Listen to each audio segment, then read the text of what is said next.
తెలంగాణ ప్రభుత్వం విడుదల చేసిన 2022 టెట్ ఫలితాలలో రామయ్య కాంపిటేటివ్ కోచింగ్ సెంటర్ ప్రభంజనం. టెట్ పేపర్ 1లో 133 మార్కులతో స్టేట్ ఫస్ట్ ర్యాంక్ సాధించిన J Anjani. TET paper 2 maths science విభాగంలో 129 మార్కులు, 127 మార్కులతో స్టేట్ టాప్ ర్యాంకులు సాధించిన J Anjani N Saritha. TET paper 2 social studies విభాగంలో 122 మార్కులతో స్టేట్ టాప్ ర్యాంక్ సాధించిన ఏ మమత. మరియు అన్ని పేపర్లలో 90% ఉత్తీర్ణత సాధించిన ఏకైక సంస్థ Ramayya competitive coaching centre. 2017-18 DSC ఎస్జిటిలో స్టేట్ ఫస్ట్ ర్యాంక్ సాధించిన మహేష్. స్టేట్ టాప్ 10 ర్యాంకులతో పాటు అత్యధిక ఉద్యోగాలు సాధించిన ఏకైక సంస్థ రామయ్య కాంపిటేటివ్ కోచింగ్ సెంటర్. మరియు గురుకుల టీచర్స్లో TGT maths state first rank Sravanthi, TGT bio science state first rank Sudha, TGT social state first rank B Sridhar, TGT social state second rank Rajender Reddy, TGT Telugu state first rank Anjan Kumar, physical director state first rank Rajyalakshmi, physical director state second rank Divya, TGT physical science state third rank Srilakshmi, PGT physical science state third rank Murali, PGT English state third rank Yadagiri. 2017-18 DSC గురుకుల టీచర్స్లలో 70 నుండి 80% ఉద్యోగాలు సాధించిన ఏకైక సంస్థ Ramayya competitive coaching centre. TET మరియు DSC coaching కొరకు director Sirikonda Lakshminarayana గారి సారథ్యంలో అత్యుత్తమమైన అధ్యాపక బృందంచే కొత్త బ్యాచ్లు ప్రారంభమైనవి. వివరాలకు సంప్రదించండి 9246208422, 8855555202, 88585900, 8008954440, 8008954448, 8520844463. This is RK. Welcome to Ramaya Competitive Coaching Center. School assistant English తెలంగాణలో స్కూల్ అసిస్టెంట్కి ప్రిపేర్ అవుతున్న విద్యార్థులకి, స్కూల్ అసిస్టెంట్ ఇంగ్లీష్ ప్రిపేర్ అవుతున్న విద్యార్థులకి శుభవార్త అండి. మనం ఆన్లైన్ క్లాసెస్తో పాటుగా లైవ్ క్లాసెస్ని కూడా కండక్ట్ చేస్తున్నాం. ఆఫ్లైన్ క్లాసెస్ ఉన్నాయి, ఆన్లైన్ క్లాసెస్ ఉన్నాయి, అండ్ లైవ్ క్లాసెస్ కూడా ఉన్నాయి. మీరు మీ ఇంట్లోనే కూర్చుని లైవ్ క్లాసులు కూడా వినొచ్చు. మీకు అవకాశం ఉంటే ఇక్కడికి ఆఫ్లైన్ క్లాసులకి రావచ్చు, అండ్ అలాగే రికార్డెడ్ వీడియోస్ అయినా మీరు వినడానికి అవకాశం ఉంది. అయితే చాలామంది పాత సిలబస్ని పట్టుకొని ప్రిపేర్ అయిపోతున్నారండి. మనం నూతన సిలబస్ని ఆధారంగా చేసుకొని మనం టాపిక్ని చెబుతున్నాము. న్యూ సిలబస్ యొక్క మొత్తం సిలబస్ ఎనాలిసిస్ని ఇచ్చాము. న్యూ సిలబస్ ఎలా ఉంటుంది, ఏముంటాయి, ఏ టాపిక్స్ ఉంటాయి అనే విషయం చెప్పాను. పోయిటరీలో 17 పోయిమ్స్ ఉన్నాయి, గురుకులాలో కేవలం అందులో 2 పోయిమ్సే వచ్చినాయి, 15 న్యూ పోయిమ్స్తో ఉన్నాయి. అలాగే ప్రోజ్లో ఒక 2 లెసన్స్ కొత్త ఉన్నాయి. అలాగే డ్రామాలో కూడా ఇలా ఎన్నో చేంజెస్తో న్యూ సిలబస్ని ఆధారంగా చేసుకొని మనం లైవ్ మెంటర్షిప్ ప్రోగ్రామ్ని చేస్తున్నాం మన రామయ్య కాంపిటేటివ్ కోచింగ్ సెంటర్లో. సో ప్రతి ఒక్కరు కూడా మీ మొబైల్లో నుండి ప్లే స్టోర్ నుండి Ramaiah competitive coaching centre mobile యాప్ని డౌన్లోడ్ చేసుకోండి. School assistant English live mentorship ప్రోగ్రామ్ని మీరు పర్చేజ్ చేసుకోండి. ఇది కేవలం విత్ మెటీరియల్ అయితే, మెటీరియల్తో కలిసి ఇది 2999 అంటే 3000కే వస్తుంది. అదే మెటీరియల్ లేకుండా అయితే 2499 2500కే వచ్చేస్తుందండి. సో ఇందులో ఏముంటాయి అంటే మనకి లైవ్ క్లాసెస్ ఉంటాయి, అలాగే రికార్డెడ్ వీడియోస్ ఉంటాయి. మీరు లైవ్లో క్లాసెస్ వింటారు. మీరు లైవ్ క్లాసెస్ ఒకవేళ మిస్ అయినా అదే క్లాసెస్ని మనం రికార్డెడ్గా పెడతామండి, మళ్ళీ చూడొచ్చు. అలాగే రికార్డెడ్ వీడియోస్ ఉంటాయి, అలాగే ఎగ్జామ్స్ ఉంటాయండి, మెటీరియల్స్ ఉంటుంది. ఎగ్జామ్స్ కూడా మన గ్రాండ్ టెస్ట్లు అండ్ అన్ని టెస్టులు కూడా ఇందులో ఉన్నాయి. తర్వాత ఇంకా 632 చాప్టర్ వైజ్ గ్రాండ్ టెస్టులు కూడా అందుబాటులో ఉన్నాయి. అండ్ మనకి మన ఎగ్జామినేషన్స్ ఇంకా 3.5 months ఆర్ 4 months దగ్గర టైం ఉందండి. మనం 6 months వ్యాలిడిటీ ఇవ్వడం జరిగింది. సో ఈ 6 months వ్యాలిడిటీతో ఈ కోర్స్ని మనం ఆఫర్ చేస్తున్నాం. కాబట్టి ఈ 6 months వ్యాలిడిటీని మీరు సద్వినియోగం చేసుకొని ఈ కోర్స్ తీసుకోండి. ఇది కేవలం వితౌట్ మెటీరియల్ అయితే 2499కే వస్తుంది, విత్ మెటీరియల్ అయితే 2999కే వస్తుంది. ప్రతి ఒక్కరు కూడా దీన్ని పర్చేజ్ చేసుకోండి. ఇమీడియట్గా మీ ప్రిపరేషన్ స్టార్ట్ చేయండి. మీ ప్రిపరేషన్కి నేను తోడుంటా. మీతో పాటుగా మన రామయ్య సంస్థ తోడుంటుంది. మీకు ప్రతి విషయంలో, అన్ని విషయాల్లో మీకు సహాయ సహకారాలు అందిస్తాం. ప్రతి విషయాన్ని మీకు చాలా క్లియర్ కట్గా బోధించడం జరుగుతుంది. గత గురుకుల రిజల్ట్ చూస్తే ప్రభంజనం మీరు చూసే ఉంటారు. ఓకే, ఒక్కొక్కరికి జేఎల్, డిఎల్, అలాగే పీజీటీ, టీజీటీ 4 పోస్టులు వచ్చిన వాళ్ళు కూడా ఉన్నారు. 3 పోస్టులు కూడా వచ్చిన వాళ్ళు ఉన్నారు. మన క్లాస్ రూమ్లో టీచ్ చేసిన పాయింట్స్ యాజ్ ఇట్ ఈజ్గా అలా బిట్స్గా వచ్చేసాయి. సో అంత చక్కగా మనం టీచ్ చేయడం జరిగింది. ప్రతి అంశాన్ని చాలా క్లియర్గా చెప్పడం జరిగింది. కాబట్టి మీరు దీన్ని సద్వినియోగం చేసుకోండి. And wish all the best and good luck for your bright career. యాక్చువల్గా టీజీటీ, పీజీటీల కంటే స్కూల్ అసిస్టెంట్ ఇంగ్లీష్ పోస్ట్ అనేది చాలా మంచి పోస్టు. చాలా అంటే మనకి హాస్టల్స్ రెసిడెన్షియల్ ప్యాటర్న్ కంటే ఇది వితౌట్ రెసిడెన్షియల్ కాబట్టి ఇది ఇంకా చాలా మంచి పోస్ట్. మీరు కాన్స్టెంట్ ఎఫర్ట్ పెట్టండి. మీకు మన రామయ్య సంస్థ మీ తోడు ఉంటుంది. మీకు ఉద్యోగాన్ని సాధించేంత వరకు మేము సహకరిస్తాం. Thank you very much. Thanks a lot. Now the next topic is Ozymandias which was written by PB Shelley. మనకి కొత్తగా వచ్చినటువంటి సిలబస్లో ఉన్నటువంటి ఒక poem Ozymandias which was written by PB Shelley అండి. ఓకే, పిబి షెల్లీ రాసినటువంటి ఓజిమాండియస్. అసలు ఓజిమాండియస్ అంటే అర్థం ఏంటంటే, ఓజిమాండియస్ అనేది ఒక కింగ్ యొక్క నేమ్ అండి. Name of the king is Ozymandias. అతని పేరే ఓజిమాండియస్ అండి. ఒక కింగ్ నేము ఓజిమాండియస్, అతని పేరు Ozymandias. Okay, which was written by PB Shelley, Percy Shelley.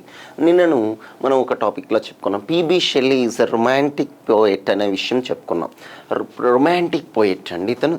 మనకి 7 స్టార్స్ ఇన్ రొమాంటిక్ పీరియడ్లో పిబి షెల్లీ ఒకరు. ఎవరెవరు అంటే మనకి 7 స్టార్స్ ఉన్నారు.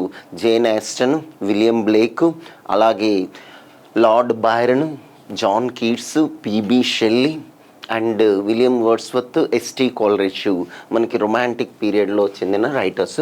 రొమాంటిక్ పీరియడ్ ఎప్పటి నుండి ఎప్పటి వరకు అంటే 1798 నుండి 1830 లేదా 37 వరకు రొమాంటిక్ పీరియడ్ అని మనం చెప్తాం. So one of the romantic poets is PB Shelley. PB Shelley one of the romantic poets. Okay, Percy Bysshe Shelley was born on 4th August 1792. ఇతను ఎప్పుడు పుట్టారంటే 1792లో పుట్టారు. And died on 8th July 1822. Okay, 1822లో చనిపోయారు. చూడండి, John కీట్స్కి ఈయనకి చాలా, వీళ్ళిద్దరూ మంచి ఫ్రెండ్స్, దగ్గర రిలేషన్. జాన్ కీట్స్ 26 ఇయర్సే జీవించి ఉంటారు. అతను 95లో పుడతారు, 1795, అండ్ డైడ్ ఆన్ 1821లో చనిపోతారు. అండ్ జాన్ కీట్స్ చనిపోతే ఆయన జ్ఞాపకార్థం అడోనియస్ అనే ఒక పాస్టరల్ ఎలిజీ కూడా రాశాడు. ఓకే, 1821లో జాన్ కీట్స్ చనిపోతే 1822లో పిబి షెల్లీ చనిపోతాడు. ఓకే, ఇతను 26 ఇయర్స్, ఈయన 30 ఇయర్సే బ్రతుకుంటారు. He was an English poet of the early 19th century. Early 19th centuryకి చెందిన ఒక ఇంగ్లీష్ పోయెట్, రొమాంటిక్ పీరియడ్కి చెందిన writer. He is widely thought of as one of the most important poets of the romantic movement. Romantic movementలో one of the most important poets అండి. ఎవరు అంటే P B Shelley in English literature. Some of his poems like Ozymandias, Ode to the West Wind are among the famous in English. ఇంకా ఇతని యొక్క రైటింగ్స్లో famous ఏంటంటే Ozymandias, Ode to the West Wind. ఇది famous writings అని చెప్పొచ్చు. ఇది writer introduction అయితే. మరి ఇప్పుడు రైటింగ్లోకి వెళ్దాం. ఈ రైటింగ్ ఏంటో చూద్దాం. ఈ రైటింగ్ మనకి ఓజిమాండియస్ అనేది ఒక సోనెట్ అండి. సోనెట్ అనేసరికి దీని ఫీచర్స్ మనకు తెలియాలి. ఓకే, ఇది ఒక సోనెట్ అండి. మనకి బిట్ అడగొచ్చు, what is the genre of the poem Ozymandias అని అడుగుతాడు. ఇదేంటి అంటే it is a sonnet. Sonnet అనేసరికి సానెట్ కంటైన్స్ 14 లైన్స్ అండి. 14 లైన్స్ని కలిగి ఉంటుంది సానెట్. ఓకే, ఈ పోయం మొత్తం 14 లైన్స్ అంటే ఇట్స్ ఎ షార్ట్ పోయం అని చెప్పొచ్చు. ఓకే, చూడండి ఈ పోయం మొత్తం 14 లైన్స్ ఉన్నాయి. I met a traveler from an antique land who said, two vast and trunkless legs of stone stand in the desert. Near them on the sand, half sunk a shattered visage lies, whose frown and wrinkled lip and sneer of cold command tell that its sculpture well those passions read, which yet survive, stamped on these lifeless things. The hand that mocked them and the heart that fed, and on the pedestal these words appear, my name is Ozymandias, king of kings. Look on my works, a mighty and despair. Nothing beside remains round the decay of that colossal wreck. Boundless and bare, the lone and level sand stretch far away. ఇలా మనకి ఈ poem అనేది ఉన్నది అండి. First of all దీని యొక్క rhyme scheme తీసుకుంటే rhyme స్కీమ్ని నేను ఆల్రెడీ ఇక్కడ వేసి చూపించాను. చూడండి, ఫస్ట్ దాన్ని మనం ఏ అనుకుంటే ఏ, సెకండ్ది ల్యాండ్ స్టోన్ అని ఉంది, డిఫరెంట్గా ఉంది కాబట్టి బి ఇచ్చాం. ల్యాండ్ శాండ్ సేమ్ ఉంది కాబట్టి ఏ, మళ్ళీ స్టోను ఫ్రాను సేమ్ ఉంది కాబట్టి B. Next land sand command కాబట్టి ఏ ఇది. ఓకే, అట్లాగే రీడ్ అనేది ఎక్కడా లేదు కాబట్టి డిఫరెంట్ వచ్చింది కాబట్టి సి. థింగ్స్ మళ్ళీ ఏది ఇది అవ్వలేదు కాబట్టి డి. రీడ్ ఫెడ్ సేమ్ వచ్చింది కాబట్టి సిసి. ఓకే, అపియర్ అనేది అసలు ఏ దేనికి చెందలేదు కాబట్టి ఈ అని ఇచ్చుకోవాలి. ఓకే, కింగ్స్ ఇది కూడా థింగ్స్ కింగ్స్ సేమ్ ఉంది, థింగ్స్ కింగ్స్, థింగ్స్కి డి కాబట్టి కింగ్స్కి డి. అలాగే డిస్పైర్, అపియర్ డిస్పైర్ సేమ్ ఉంది కాబట్టి ఈగా వచ్చింది. అలాగే డికే ఇంతవరకు రాలేదు కాబట్టి ఎఫ్ అని ఇచ్చుకుందాం. అలాగే బేర్ ఇక్కడ అపియర్ డిస్పైర్ బేర్ సేమ్ ఉంది కాబట్టి ఈ, డికే అవే ఎఫ్ అని. ఇలా మనం రైమ్ స్కీమ్గా మనం చూపించాం. ఇది 14 లైన్స్ రైమ్ స్కీమ్. దీని యొక్క రైమ్ స్కీమ్ ఏంటి అంటే ఏబిఏబి, ఏసిడిసి, ఈడి, ఈఎఫ్ఈఎఫ్గా ఉంది. ఇది ఇటాలియన్ సోనెట్ యొక్క రైమ్ స్కీమ్ని ఫాలో అవ్వలేదు, లేదా ఇంగ్లీష్ సోనెట్స్ యొక్క రైమ్ స్కీమ్ని ఫాలో అవ్వలేదు, లేదా మిల్టానిక్ సోనెట్ యొక్క రైమ్ స్కీమ్ని ఫాలో అవ్వలేదు. ఇది ఒక ప్రత్యేకమైన రైమ్ స్కీమ్ని ఫాలో అయిందండి. ఓకే, ఇది ఒక ప్రత్యేకమైన రైమ్ స్కీమ్ అని చెప్పొచ్చు. ఓకే, ఏ ప్యాటర్న్ని కూడా ఫాలో అవ్వలేదు, ఎవరిని ఫాలో చేసి రైమ్ స్కీమ్ రాయలేదు. ఓకే, ఇప్పుడు ఈ పోయంను ఒకసారి పరిశీలించినట్టయితే చూద్దాం. పోయం ఏంటో తీసుకుంటే ఐ మెట్ ఏ ట్రావెలర్. ఇక్కడ ఐ ఇక్కడ ఎవరు అనేది మనకు తెలుస్తుంది. చూద్దాం. ఐ ఒక అన్నోన్ పర్సన్ చెప్తున్నాండి. ఐ మెట్ ఏ ట్రావెలర్, నేను ఒక ట్రావెలర్ని కలిసాను. ఎవరిని కలిశారు? ట్రావెలర్ అంటే విహారయాత్రలు చేసేవాడు లేదా దూర భారాలకు వెళ్ళేవాడిని ట్రావెలర్ అంటారు. ఫ్రమ్ అన్ యాంటిక్ ల్యాండ్, ఎక్కడ నుండి అంట? From antique land. ఒక అది ఎటువంటి ల్యాండ్ అంటే ఒక ఎడారి లాంటి, ఒక పాతబడిన భవనాలన్నీ కూలిపోయి ఒక ఎడారిలా ఉండేటటువంటి ల్యాండ్ని యాంటిక్ ల్యాండ్ అంటారు. అక్కడ చూసాడంట. హూ సెడ్, ఆ ట్రావెలర్ చెప్పాడు. ఆ ట్రావెలర్ ఏం చెప్తుండట? Who said, two vast and trunkless legs of stone stand in the desert. ఆయన ఏం చెప్తున్నాడంట? టూ వాస్ట్ అంటే చాలా పెద్దవి, అండ్ ట్రంక్లెస్ లెగ్స్ అంటే ఇక్కడ లెగ్స్ మాత్రమే ఉన్నాయి, బాడీ లేదు, హెడ్ లేదు, ఓన్లీ లెగ్స్ ఉన్నాయి. మనం చూడండి, మనకి ఈ మధ్యన బాహుబలి సినిమా వచ్చింది. ఓకే, బాహుబలి సినిమాలో బల్లాల దేవుడి యొక్క విగ్రహం పెద్దది నిలబెడతారు. నిలబెట్టిన తర్వాత అది సెకండ్ హాఫ్ బాహుబలి 2లో వచ్చేసరికి ఆ విగ్రహం కూలిపోయి తలకాయ వేరైపోయి పడిపోద్ది. ఓకే, కాళ్ళు వేరు, బాడీ వేరు, లెగ్స్ ఇది హెడ్ వేరుగా ఉంటుంది. అది మనకి ఇక్కడ రిప్రజెంట్ చేస్తుందండి. దీన్ని బేస్ చేసుకొని అక్కడ మనకి ఇవ్వడం జరిగింది. చూపిస్తాను, మొత్తం తెలుస్తుంది. 2 vast and trunkless legs of stone stand in the desert. డిజర్ట్లోట ఏమున్నాయంట? 2 vast and trunkless legs, only కాళ్ళ నుండి క్రింద భాగం అనమాట, ఓన్లీ కాళ్ళు మాత్రమే అక్కడ స్టాండ్ ఇన్ ద డిజర్ట్. ఒక డిజర్ట్ ఎడారిలో 2 కాళ్ళు మాత్రం పెద్దవి నిల్చుని ఉన్నాయి. Near them on the sand, వాళ్ళకి దగ్గరలో. ఎక్కడండి? వాళ్ళకి దగ్గరలో ఆన్ ద శాండ్, ఇసుకలో, ఎడారిలో ఒక ఇసుకలో 2 కాళ్ళు నిల్చుని ఉన్నాయంట.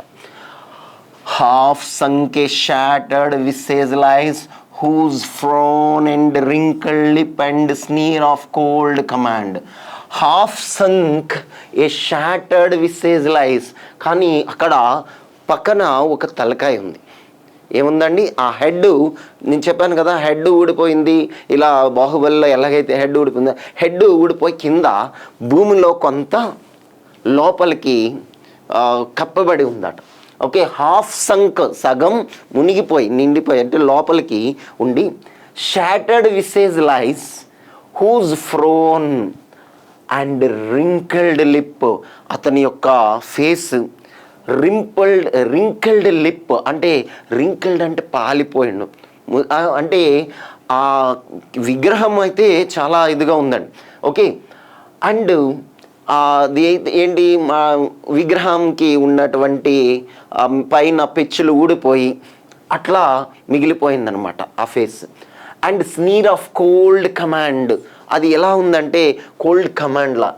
Tell that its sculpture well those passions red, which yet survive, stamped on these lifeless things, the hand that mocked them and the heart that fed, and on the pedestal these words appear. అయితే ఇలా పాలిపోయిన ఉన్నప్పటికీ కూడా ఆ ఫేస్లో ఒక గంభీరం, ఆ గంభీరాన్ని ఎలా చూస్తుందంట? Tell that it's sculpture, ఎవడైతే శిల్పి ఉంటాడో, శిల్పి తను చెక్కిన ఆ శిల్పంలో ఆ ఫేస్లో ఉండేటటువంటి గంభీరం, ఓకే, ఒక తేజస్సు, ఆ గంభీరత అనేది మాత్రం కనిపిస్తుందండి. అది పాలిపోయినప్పటికీ కూడా అట్లా కనిపిస్తుంది. వెల్ దోస్ ప్యాషన్స్ రెడ్, ఆ ఫేస్లో ఎన్నో ప్యాషన్స్ కనిపిస్తున్నాయండి. విచ్ ఎట్ సర్వైవ్ అంటే బ్రతుకున్నప్పుడు ఎంత గంభీరమైనటువంటి పర్సనాలిటీ అనేది ఈ స్కల్ప్చరు మనకి చూపిస్తున్నాడండి, అద్భుతంగా చూపించాడని చెప్పచ్చు. Stamped on these lifeless things, ఈ లైఫ్లెస్ థింగ్స్ యాక్చువల్గా దీనికి జీవం లేదు. దేనికి? ఆ స్కల్ప్చర్కి జీవం లేదు. అయినప్పటికీ okay, stamped on these lifeless things, దీనికి జీవం లేనప్పటికీ కూడా అది దాని యొక్క గంభీరం కనిపిస్తుందండి. అంటే ఆ స్కల్ప్చర్ ఎవరు? ఆ శిల్పి ఎంత అద్భుతంగా చెక్కాడో. The hand that mocked them, the hand that mocked them and the heart that fed and the pedestal అంటే కాళ్ళుకి ఉండే పీఠం అనమాట. కాళ్ళు నిలబడి ఉండే పీఠం ఉంటుంది కదా. ఓకే, మనం ఏదైనా ఇప్పుడు ఇది ఒక పీఠం, దీని మీద లెగ్స్ నిలబడి ఉన్నాయనుకోండి ఇక్కడ. సో ఇలా ఈ పెడెస్టల్ మీద ఇది మనిషి బాడీ అనుకోండి. ఓకే, ఇట్లా బాడీ, ఈ లెగ్స్ ఏమైతే ఉన్నాయో అక్కడ ఒక బేస్మెంట్ ఉంటుంది కదా, దాన్ని పెడెస్టల్ అంట. ఆ పెడెస్టల్ దగ్గర ఏం రాస్తుందంట? The hand that mocked them and on the pedestal these words appear. ఆ పెడెస్టల్ ఇక్కడ కొన్ని వర్డ్స్ కనిపిస్తాయి. ఏంటట? మై నేమ్ ఈజ్ ఓజిమాండియస్, నా పేరు ఓజిమాండియస్. నా పేరు ఏంటంటే ఓజిమాండియస్. వీడే ఓజిమాండియస్ అనే వ్యక్తి యొక్క విగ్రహం అనమాట ఇది. లైక్ బల్లాల దేవుడు అలాంటి విగ్రహం బాడీ లేదు, బాడీ లేచిపోయింది, తల ఇరిగిపోయింది, తల కింద పడిపోయింది, ఓన్లీ లెగ్స్ ఉన్నాయి. దీని యొక్క పీఠం దగ్గర మాత్రం పెడెస్టల్లో అక్కడ రాస్తుంది my name is Ozymandias, king of kings, రాజులకే రాజుని, మహారాజుని అని రాసింది, కింగ్ ఆఫ్ కింగ్స్ అని రాసింది. లుక్ ఆన్ మై వర్క్స్, నేను చేసిన వర్క్స్ చూడు, అంటే నేనేంటో నేను చేసిన ఘనకార్యాలు చూడంటే. Ye mighty and despair, okay, గొప్పవాడైనా లేదా పేదవాడైనా ఎవరైనా చూడొచ్చు నేను చేసిన వర్క్స్. అంటే ఆ రాజు వాడి యొక్క గంభీరత్వాన్ని చూస్తున్నాడు. ఓకే, ఆ స్కల్ప్చర్ దానిలో చూపించాడు. అండ్ ఇక్కడ కూడా రాసి ఉంటుంది. చూడండి, టూమ్స్ మీద, శ్మశానంలో టూమ్స్ ఉంటాయి కదా, టూమ్స్ మీద ఇన్స్క్రిప్షన్స్ ఎలా రాస్తారో ఇక్కడ రాస్తుంది ఏంటంటే, my name is Ozymandias, king of kings, look on my works, చూడు నా యొక్క work, ye mighty and despair అని రాస్తుంది. నథింగ్ బిసైడ్ రిమైన్స్, అయితే చూడు నా చుట్టూ చూడు, నాదంతా నా ప్రపంచం. ఏముంది ప్రపంచం చుట్టూ? అంతా ఇసుకతో, ఒక శాండ్, ఒక ఎడారి డిజర్ట్లో వీడి కాళ్ళు ఉన్నాయి. చుట్టూ చూడంటే పాపం చూశాడని, నథింగ్ బిసైడ్ రిమైన్స్, చూసేసరికి ఏమీ లేదండి. నా చుట్టూ చూస్తే అంటే ఒకప్పుడు వాడి సామ్రాజ్యంలో వాడి చుట్టూ ఎంతో ఉంటుంది, కానీ ఆ సామ్రాజ్యం కూలిపోయి వాడి కాలు మిగిలే ఇక్కడ ఈ డిజర్ట్లో. దుఃఖ on my nothing beside remains. పోనీ అలాగని చుట్టూ చూస్తే ఏం కనపడడం అలా. Round the decay of that colossal wreck, boundless and bare, the lone and level sand stretch far away. అయితే ఇక్కడ ఏముంది? Round the decay of that colossal wreck, ఏదో కూలిపోయిన భవంతిలాగా, కూలిపోయినటువంటి ఒక ఇది కనిపిస్తుంది. Boundless and bare, the lone and level stand stretch far away. ఇక్కడ ఏమీ లేవండి, అన్నీ కూలిపోయినటువంటి వాడి కాళ్ళు, వాడి తలకాయ, ఇవన్నీ ఉన్నాయి. అంటే ఇక్కడ మనకి పొయెట్ అయినటువంటి పిబి షెల్లీ ఏం చెప్తుందంటే, పెద్ద పెద్ద రాజ్యాలు, ఒకప్పుడు పెద్ద పెద్ద రాజ్యాల్లో రాజులు వాళ్ళ యొక్క విగ్రహాలని ప్రతిష్ఠించుకొని ఆ విగ్రహాల చుట్టూ వాళ్ళు ఏం చేశారు, నేను సాధించిన ఘనత చూడండి, ఇది చూడండి, అది చూడండి అని గొప్పలు రాసుకుంటూ ఉంటారు. ఇక్కడ అలాగే రాసుకున్నాడు పాపం, కానీ ఆ రాజ్యాలన్నీ కూలిపోయాయి. ఇక్కడ మనకి పిబి షెల్లీ ఏం చెప్తున్నంటే, ఎంతటి గొప్పవాడైనా, ఎంత గొప్ప సామ్రాజ్యమైనా టైం బౌండ్ అండి, కొన్నాళ్ళకి కూలిపోద్ది. ఓకే, ఎలాంటి గొప్పవాడైనా ఏ సమయంలోనైనా వాడు కూలిపోవాల్సిందే. ఓకే, నేను ఇప్పుడు గొప్పవాడిని అని విర్రవీగాడు అనుకోండి, భవిష్యత్తు వాడికి ఏమీ ఉండదు. సో అలా సింబాలిక్గా మనకి రిప్రజెంట్ చేశాడు పిబి షెల్లీ అండి. చాలా అద్భుతంగా ఈ పోయం, ఈ సోనెట్లో చెప్పడం జరిగింది. It is a Sonet which consist of 14 lines. ఆ 14 లైన్స్ ఏంటి అంటే, మనకి రైమ్ స్కీమ్ ఏంటి అంటే ఏబిఏబి, ఏసిడిసి, ఈడి, ఈఎఫ్ఈఎఫ్గా రైమ్ స్కీమ్ ఉందండి. ఓకే, దీని యొక్క సమ్మరీ తీసుకుంటే, the speaker recalls having met a traveller. Speaker I అని చెప్పాడు, స్పీకర్ మేబీ పిబి షెల్లీ అయి ఉండొచ్చు. ఓకే, ఒక ట్రావెలర్ని కలిసాడు from an antique land, who told him a story about the ruins of a statue in a desert of his native country. ఒక statue గురించి చెబుతున్నాడు. 2 vast legs of stone stand without a body, and near them a massive crumbling stone head lies half sunk in the sand. సగం తలకాయ భూమిలో నిండిపోయి ఉంది. The traveller told the speaker that the frown and cold command, sneer of cold command, అయినా సరే ఆ కళ్ళల్లో ఒక ఏదో తెలియని కమాండ్ కనిపిస్తుందండి. ఓకే, అలాగే on the statue's face indicate that the sculpture understood well the emotions of the statue's subject. ఆ ఫేస్లో ఆ స్కల్ప్చరు అప్పుడు రాజు ఎలాంటి ఫీచర్స్ని కలిగి ఉన్నాడు అవన్నిటిని ఇక్కడ చూపించాడు. The memory of these emotions survives stamped on the lifeless statue. ఆ లైఫ్లెస్ స్టాట్యూలో కూడా మనకు ఆ ఇమోషన్స్ కనిపిస్తున్నాయి. అంత అద్భుతంగా చెక్కాడు sculpture. Even though both the sculpture and his subject are both now dead. ఆ స్కల్ప్చరు చచ్చిపోయాడు, ఆ రాజు చచ్చిపోయాడు, కానీ ఆ చెక్కిన శిల్పి ఆ ఫేస్లో ఆ గంభీరత్వాన్ని అంతటినీ ప్రదర్శించాడు. ఎంత అద్భుతంగా కనిపిస్తుందో. Okay, on the pedestal of the statue appear the words, కిందన ఆ కాళ్ళ కిందన పెడెస్టల్ దగ్గర my name is Ozymandias, king of kings అని ఉంది.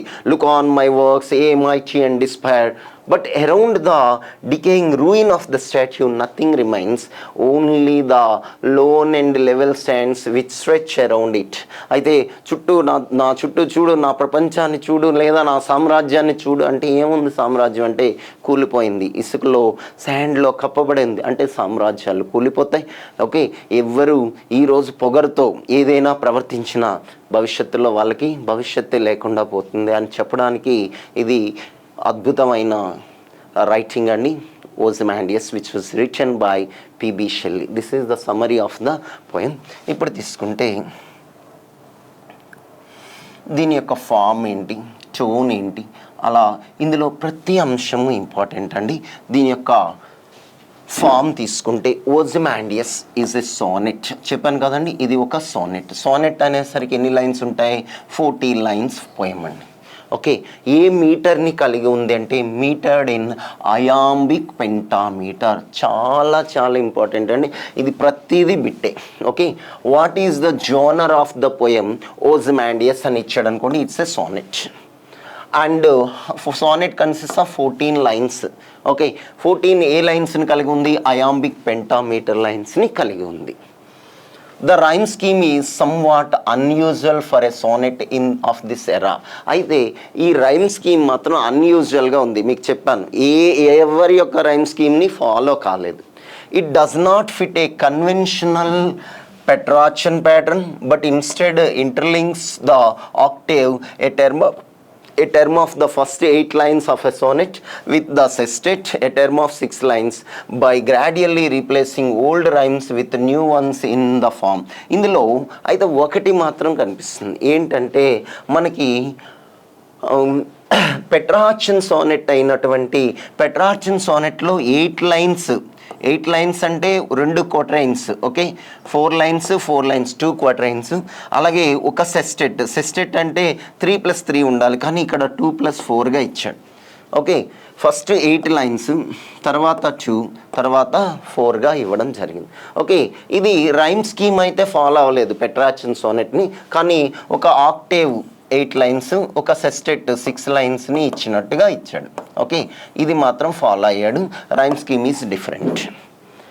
ఇప్పుడు టోన్ ఏంటో తీసుకుంటే ఎటువంటి టోన్ని ఫాలో అయ్యాడంటే Ozymandias has a tone that is at once elegiac and quietly ironic.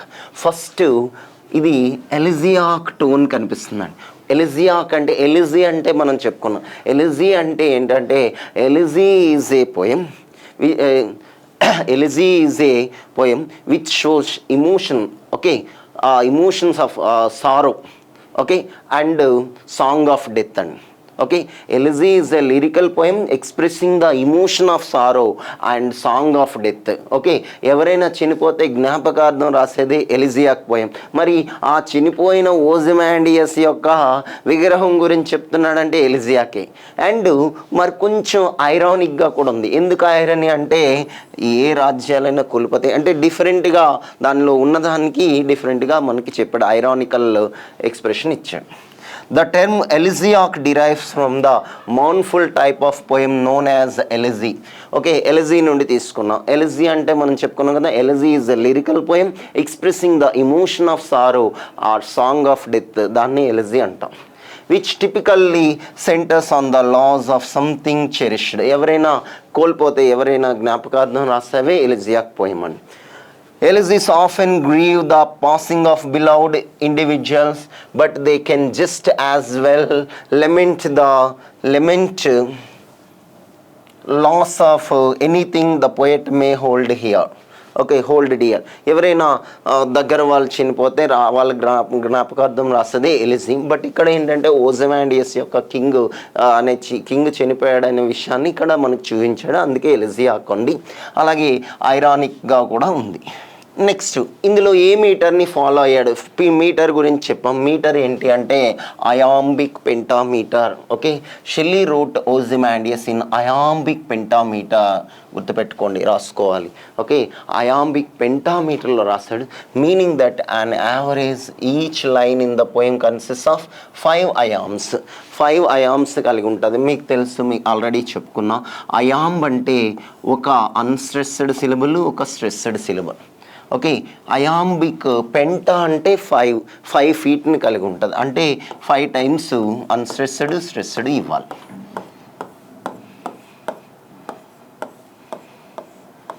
Okay, 1 feet 2 3 4 5. Okay, 1 2 3 4 5 feet అండి. ఓకే, అంటే ఒక ఫీట్కి 2 సిలబుల్స్ అండి. అంటే 2 × 5 10 సిలబుల్స్ ఉంటుంది. ఇందులో ఎన్ని సిలబుల్స్ ఉంటాయి? 10 సిలబుల్స్. అయాంబిక్ పెంటామీటర్ అంటే ఎన్ని సిలబుల్స్ కలిగి ఉంటుంది? 10. అదే అయాంబిక్ టెట్రామీటర్ అనుకోండి 4 ఫీట్ అనమాట. 4 × 2 8 సిలబుల్స్ ఉన్నట్టు. ఇక్కడ ఇది 5 అయామ్స్ అన్నాం, అంటే 5 × 2 10 సిలబుల్స్ ఉంటుంది. Next poetic devices. ఇందులో పొయిటిక్ డివైసెస్ ఏం యూస్ చేస్తారో చూద్దాం.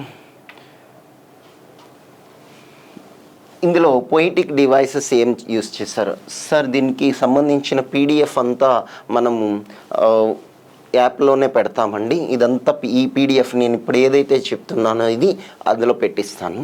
ఓకే, సో ఇంపార్టెంట్ పాయింట్స్ మీరు రాసుకోండి. ఇందులో నేను మొత్తం నోట్స్ పోయము అంతా యాజ్ ఇట్ ఈస్గా పీడిఎఫ్ అందులో పెడతాం. Poetic డివైసెస్లో అజోనెన్స్, consonance. అజోనెన్స్ ఉంది, కాన్సనెన్స్ ఉంది. అజోనెన్స్ అండ్ కాన్సనెన్స్ అంటే ఏంటో చూద్దాం. Assonance and consonance are sibling concepts. ఈ రెండు సిబ్లింగ్ కాన్సెప్ట్స్ అని చెప్పొచ్చు. సిబ్లింగ్ అంటే ఏంటి? Brother and sister. Brother and sister ఎలా ఉంటారో అదే అజోనెన్స్ అండ్ కాన్సనెన్స్ అనేది సిబ్లింగ్ కాన్సెప్ట్స్ అండి. ఎందుకంటే in that they both refer to the repetition of certain sounds in adjacent or nearby words. Nearby words lo repetition రావడం అండి. Assonance specifically refers to the repetition of vowel sounds. Assonance అంటే చూడండి, మీకు ఒక code చెప్తాను, జాగ్రత్త వినండి. అజోనెన్స్ అనేది ఓవెల్ సౌండ్ని రిప్రజెంట్ చేస్తుంది. ఓవెల్ సౌండ్ రిపీట్ అవ్వడాన్ని అజోనెన్స్. కాన్సనెంట్ అంటే కాన్సనెంట్ సౌండ్ రిపీట్ అవ్వడాన్ని కాన్సనెంట్స్ అంటారు. ఓకే, చూడండి, వెరాజ్ consonance refers to the repetition of consonant sounds. Okay, vowel sound repeat అవ్వడాన్ని మనము అజోనెన్స్ అని, కాన్సనెంట్ సౌండ్ రిపీట్ అవ్వడాన్ని కాన్సనెన్స్ అని అంటాం. ఈ రెండు అందుకే సిబ్లింగ్ కాన్సెప్ట్స్ అనమాట. Okay, in Ozymandias, Shelley weaves these techniques together in evocative ways and that elevate the language. Consider, for instance, the A and E sounds threaded throughout the first 3 lines అండి. First 3 లైన్స్లో A, E sounds threaded అండి, thread చేస్తూ వచ్చాయండి. First 3 లైన్స్లో చూడొచ్చు. ఈ first 3 lines తీసుకుంటే ఇందులో A and E చూడండి, ఏ ఏ ఏ ఏ ఏ ఏ ఏ చూసారా? ఏ అనేది ఖచ్చితంగా అన్నిట్లో ఉంది. ఇంకా ఏంటి? ఈ ఈ ఈ ఈ ఈ చూసారా? ఏ అండ్ ఈ థ్రెడ్ అయింది. అంటే ఒక మనం పూలదండని గుచ్చితే థ్రెడ్కి పూలని ఎలా అయితే గుచ్చుతామో, సో అట్లా అన్నింట్లో మధ్యలో ఏ ఈలు అనేవి అలా ఉన్నాయి. అన్నింట్లో అలా తీసుకున్నాడు ఫస్ట్ 3 లైన్స్లో. అందుకే ఇందులో అజోనెన్స్ అండ్ కాన్సనెన్స్ అనే ఒక ఫిగర్స్ ఆఫ్ స్పీచ్ యూస్ చేశాడని చెప్పొచ్చండి. ఓకే, ఆ సిబ్లింగ్ కాన్సెప్ట్స్ అని చెప్పుకుంటాం. ఓకే, అజోనెన్స్ అంటే ఏంటి అంటే వవల్ సౌండ్ రిపీట్ అవ్వడాన్ని అజోనెన్స్ అని, కాన్సనెంట్ సౌండ్స్ రిపీట్ అవ్వడాన్ని కాన్సనెన్స్ అని అంటాం. ఓకే, అది పొయిటికల్ డివైస్. తర్వాత సజురా. సజురా అంటే పాజ్ అండి. మనము 8 లైన్స్కి ఒక పాజ్ ఇచ్చాడు, తర్వాత 6 లైన్స్ ఉన్నాయి. ఆక్టేవ్కి సెస్టెట్కి మధ్యన ఒక పాజ్ ఉంటుందని మనం చెప్పుకున్నాం. చూడండి, దీని ప్రొనౌన్సియేషన్ కూడా చూడండి, ప్రొనౌన్సియేషన్ కూడా ఇచ్చాం. సెజురా. ఓకే, ఇదేంటంటే సెజురా, అసురా లాగా సెజురా. The term caesura refers to any interruption or break that occurs in the middle of a poetic line. Poetic line ఎక్కడైనా మధ్యలో ఒక చిన్న పాజ్ ఇవ్వడాన్ని caesura అంటాం. Caesura has long history in English poetry. మనకి ఇంగ్లీష్ పోయిటరీలో లాంగ్ హిస్టరీ ఉంది. మనకి మనకి పెట్రాచిన్ సోనెట్లో 8th లైన్ ఎండింగ్లో సజురా ఉంటుంది, పాజ్ అనేది ఉంటుంది. మళ్ళీ 9th లైన్ వోల్టాతో స్టార్ట్ అవుతుంది. వోల్టా ఏమి 8th లైన్ని నెక్స్ట్ ఆ ఆక్టేవ్ని సెస్టెట్ని ఇంటర్లింక్ చేస్తుంది అనే విషయం తెలుసుకున్నాం. So for instance Anglo Saxon verse incorporated a strong pause in the precise middle of each line. Okay, so Anglo-Saxon version అయితే మిడిల్ ఆఫ్ ఈచ్ లైన్ వాళ్ళు సెజరాని యూజ్ చేశారు. మనకి ఇక్కడ 8th లైన్లో వాడాడు. Next structure of the poem Ozymandias. Ozymandias is a sonnet. Already చెప్పుకున్నాం ఇది sonnet, and therefore its structure must be understood in relation to the traditional structure of the sonnet form.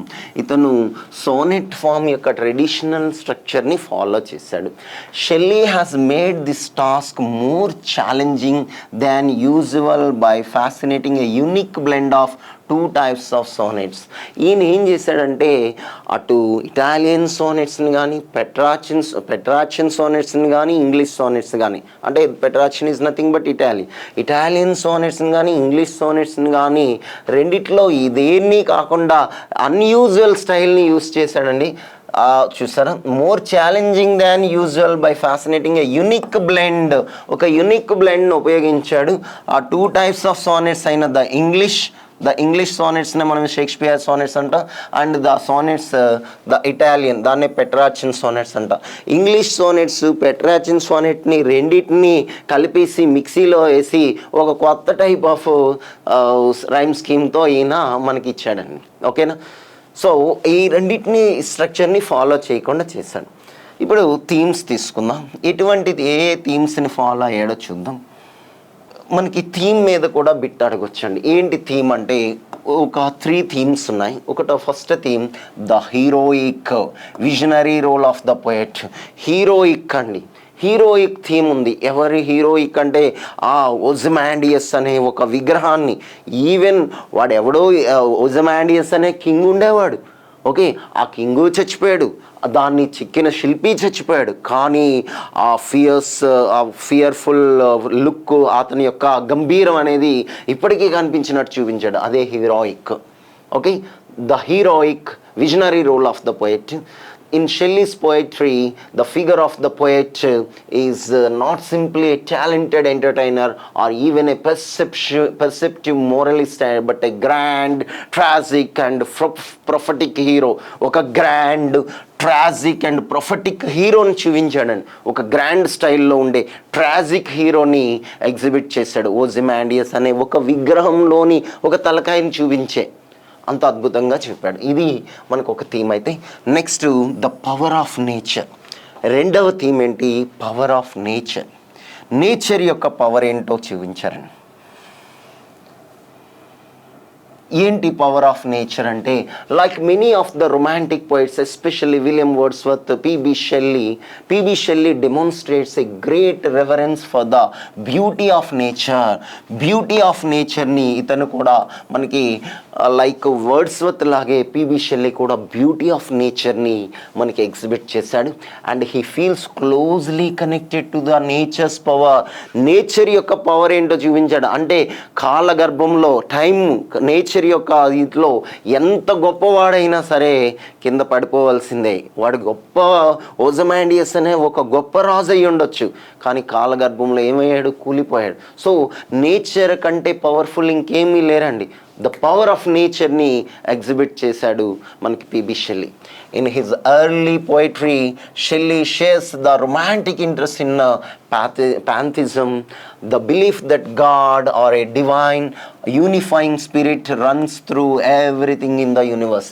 అతను ఏం చెప్తున్నాడంటే, ఏదో ఒక మిస్టిక్ పవర్, ఒక అదృశ్యమైన శక్తి ఉంటుంది ఈ నేచర్లో. దానికి ముందు ఎలాంటి వాళ్ళైనా దిగదొడిపోయి, ఎందుకంటే ఎంత గొప్పవాడైనా సరే ఓకే ఒక డివైన్ గాడ్ అని చెప్పొచ్చు. ఓకే, ఒక గాడ్ ముందు మనం అందరం చిన్నవాళ్ళమే, ఎవరు గొప్పవాడు కాదు. ఎంత గొప్పవాడు చూడండి, ఆయన అన్నాడు, నన్ను చూడు, నా చుట్టూ చూడు, కింగ్ ఆఫ్ కింగ్స్ అన్నాడు. My name is Ozymandias, king of kings అన్నాడు. ఎక్కడున్నాడు? ఆ కింగ్ తలకాయ ఊడిపోయి కింద పడిపోయి ఉంది. అంటే ఎంత గొప్పవాడైనా సరే తల నేలపడాల్సిందే. ఎందుకంటే గాడ్ కంటే ఎవరు గొప్పవాళ్ళు కాదు. ఇంత పొగరు చూపించిన ఈ యూనివర్స్లో ఒక పవర్ ఉంటుంది, దానికి ముందు ఎవరైనా తల దించాల్సిందే, తల వంచాల్సిందే అని చెప్పాడు. అదే పవర్ ఆఫ్ నేచర్ గురించి ఇక్కడ మనకి పోయెట్ పిబి షెల్లీ చెప్పడం జరిగింది. Next the power of human mind. Power of human mind గురించి కూడా చెప్పాడు. ఏంటంటే Shelley uses nature as his primary source of poetic inspiration. Human mind అంత అద్భుతమైన పవర్ గురించి ఎవరు చెప్పారు మనకి? P B Shelley. పిబి షెల్లీ అనే వ్యక్తి హ్యూమన్ బీయింగే కదా. ఈ హ్యూమన్ బీయింగ్ హ్యూమన్ మైండ్ యొక్క పవర్ని ఇక్కడ ఎగ్జిబిట్ చేశాడు. So that is power of the human mind. ఇవి మనకి టోటల్గా థీమ్స్ అని చెప్పొచ్చు. 3 థీమ్స్ని మనకి పిబి షెల్లీ యూస్ చేస్తారు. తర్వాత సింబల్స్ ఏం వాడాడో చూద్దాం. సింబల్స్ ఏంటంటే symbols mount blank. For Shelley, Mont Blanc, the highest peak in the Alps, represents the eternal power of nature. Eternal power of nature ni చెప్పేది Mont Blanc అండి. So ఆ eternal power ముందు ఎవరైనా తలదించాలనే విషయం చెప్పాడు. ఇది ఒక సింబాలిక్గా Mont Blanc has existed for ever and it will last for ever. an idea he explores in Mont Blanc. The mountain fills the poet with inspiration, but its coldness and inaccessibility are terrifying. Ultimately, though, Shelley wonders if the mountain's power might be meaningless, an invention of the more powerful human imagination. So Mont బ్లాంక్ని చేశాడు, power of నేచర్ని మనకి exhibit చేశాడు. ఇది ఒక symbol. తర్వాత the west wind మనకి P B Shelley ode to the west wind అని రాశాడు. వెస్ట్ విండ్ అంటే వెస్ట్ నుండి వచ్చేటటువంటి గాలి, అది సింబలైజ్ చేశాడు. Shelley uses the west wind to symbolise the power of nature. Power of nature గురించి ఓట్ టు ద వెస్ట్ విండ్లో కూడా మనకి చెప్పడం జరిగింది. ఇది ఒక సింబలిజం అండి. అలాగే ఇప్పుడు ద స్టాట్యూ ఆఫ్ ఓజిమాండియస్, అది పిబి షెల్లీ యొక్క రైటింగ్లో. ఇంకా ఏంటి అంటే ఇప్పుడు ఈ పోయంకి సంబంధించి ఆయన ఏం చెప్పాడంటే ద స్టాట్యూ ఆఫ్ ఓజిమాండియస్ ఈ సింబలిజంగా యూస్ చేశాడు. ఏంటది? In Shelley's work the statue of the ancient Egyptian pharaoh Ramesses II or Ozymandias ఇతను ఎవరు అంటే an ancient Egyptian pharaoh Ramesses II అండి అతని పేరు. ఆడి పేరే ఓజిమాండియస్. మనకి ఇది బిట్ రావచ్చండి. What is the other name of Ozymandias అని అడుగుతాడు. What is the other name of Ozymandias అంటే ఈజిప్షియన్ ఫారో రామ్సెస్ II అండి అతని పేరు, గుర్తుపెట్టుకోవాలి. సింబలైజెస్ పొలిటికల్ టైరనీ అంటే ఒక నియంత, డిక్టేటర్ అండి. ఒక డిక్టేటర్ గురించి చెప్పాడు. అదే కదా ద స్టాట్యూ ఆఫ్ ఓజిమాండియస్, అది సింబల్గా యూస్ చేస్తాడు. In Ozymandias 1817 the statue is broken in two pieces and stranded in the empty desert. ఈ ఓజిమాండియస్ అనేది ఈ statue broken in two pieces, ముక్కలుగా విరిగిపోయింది. కాళ్ళు ఒక దగ్గరికి, బాడీ ఒక దగ్గరికి, హెడ్ ఒక దగ్గరికి పడిపోయిందండి. Stranded in the empty desert, ఒక ఎంప్టీ డిజర్ట్లో పడి ఉందని. Which suggest that tyranny is temporary. నియంతృత్వం అనేది కేవలం కొన్నాళ్ళే. ఎన్నాళ్ళు? మనకి హిట్లరు ఎన్నో యుద్ధాలు చేసి ఎంతోమందిని నాతో వస్తావా లేదా చస్తావా అని అన్నాడు. చివరికి ఏమయ్యాడు? చచ్చిపోయాడుగా. సో టైరనీ అనేది temporary. And also that no political leader, particularly an unjust one, ఎవరైతే పొగరుతో గర్వంతో వెళ్తారో పొలిటికల్ లీడర్స్ ఆర్ ఎవరైనా పర్సన్స్, వాళ్ళు ఎన్నాళ్ళు బ్రతకలేరు. Can hope to have lasting power or real influence. వాళ్ళు పవర్ని కోల్పోతారు, రియల్ ఇన్ఫ్లుయెన్స్ ఇది అవుతారు. The broken monument also represents the decay of civilisation and culture. ఈ విరిగిపోయినటువంటి ఓజిమాండియస్ విగ్రహం కూడా డికే ఆఫ్ సివిలైజేషన్ అండ్ కల్చర్ని తెలియజేస్తుంది. The statue is after all a human construction, a piece of art made by a creator. ఈ statue అనేది కేవలం after all a human construction అండి, ఒక స్కల్ప్చర్, ఒక శిల్పి చెక్కినటువంటి ఒక శిల్పం అంతే. Made by a creator and now it and its creator has been destroyed as all living things are eventually destroyed. దాన్ని చెక్కిన శిల్పి చచ్చిపోయాడు, ఆ రాజు కూడా చచ్చిపోయాడు. ఈ శిల్పం మాత్రమే మిగిలింది. అది కూడా అంటే అంత గొప్ప రాజ్యంలో ఆ ఓజమాండియన్ కింగ్ కూడా కూలిపోయాడు, అంతమైపోయాడు అనే విషయాన్ని ఇక్కడ మనకి సింబలైజ్ చేస్తూ చెప్పాడండి P.B. Shelley. This is a wonderful poem which was written by P.B. Shelley. Wonderful sonnet. It consists of 14 iambic pentameter lines and with the rhyme scheme. This is all about Ozymandias written by P.B. Shelley. Thank you very much. Telangana ప్రభుత్వం విడుదల చేసిన 2022 TET ఫలితాలలో Ramayya competitive coaching centre ప్రభంజనం. TET paper 1లో 133 మార్కులతో state first rank సాధించిన J Anjani. TET paper 2 maths science విభాగంలో 129 మార్కులు, 127 మార్కులతో స్టేట్ టాప్ ర్యాంకులు సాధించిన J Anjani N Saritha. TET paper 2 social studies విభాగంలో 122 మార్కులతో స్టేట్ టాప్ ర్యాంక్ సాధించిన ఏ మమత. మరియు అన్ని పేపర్లలో 90% ఉత్తీర్ణత సాధించిన ఏకైక సంస్థ Ramayya competitive coaching centre. 2017-18 DSC ఎస్జిటిలో స్టేట్ ఫస్ట్ ర్యాంక్ సాధించిన మహేష్. స్టేట్ టాప్ 10 ర్యాంకులతో పాటు అత్యధిక ఉద్యోగాలు సాధించిన ఏకైక సంస్థ రామయ్య కాంపిటేటివ్ కోచింగ్ సెంటర్. మరియు గురుకుల టీచర్స్లో TGT maths state first rank Sravanthi, TGT bio science state first rank Sudha, TGT social state first rank B Sridhar, TGT social state second rank Rajender Reddy, TGT Telugu state first rank Anjan Kumar, physical director state first rank Rajyalakshmi, physical director state second rank Divya, TGT physical science state third rank Srilakshmi, PGT physical science state third rank Murali, PGT English state third rank Yadagiri. 2017-18 DSC గురుకుల టీచర్స్లలో 70 నుండి 80% ఉద్యోగాలు సాధించిన ఏకైక సంస్థ Ramayya competitive coaching centre.